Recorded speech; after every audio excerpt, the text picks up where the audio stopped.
So what we do at Cicada Innovations is we fundamentally connect researchers, innovators, funders, government, and community to come together and solve some of the world's most pressing problems by building science and engineering businesses. So we are actually at that pointy end of innovation, solving problems in health, in climate, in energy, new materials, you name it. All of our businesses are solving those things, and it really works at the intersection of research, development, commercialisation for Australia and for the world.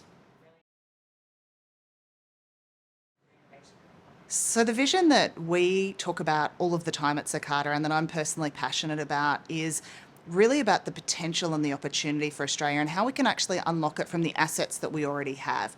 And I'm not talking about what we're digging out of the ground. I'm talking about the human assets we have, the capital that we have.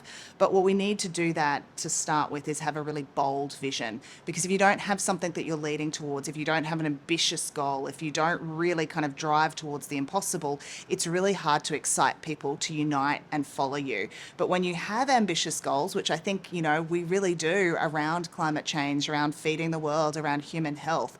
When you set ambitious goals, you actually galvanise and unite research, manufacturing, investment, community and government to change the policy levers, to change the investment strategies, to change how they're thinking about procurement, to drive to that outcome that we're all aligned on. And so, it's actually not rocket science. It's actually fairly simple to kind of really go, what do we want to do and how do we actually align every part of what we're already doing, particularly our procurement and things like that, to achieve it. And systemically, not for a year, not for a political term of 3 years, but for generations and for decades to come.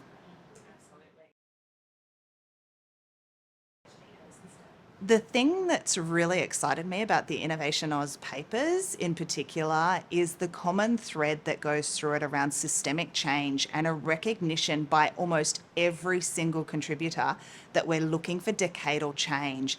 And I think that resonates with the community. I think that resonates with the people that I work with.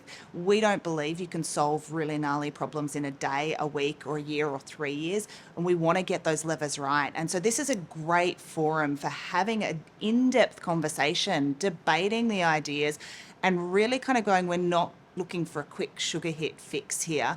We're looking to drive long-term systemic change and set things up for, the generations to come that we're not even going to see. And that, for me, I think that's a real leadership role that Innovation Oz is taking. And I think it's something that we haven't had in Australia for a really long time. And it's just awesome that we're actually all a part of that. And we don't have all the answers, there's no one magic silver bullet, so to speak, in there, but there's some really important dialogue that's happening. And so it gives me a lot of hope about where we're headed.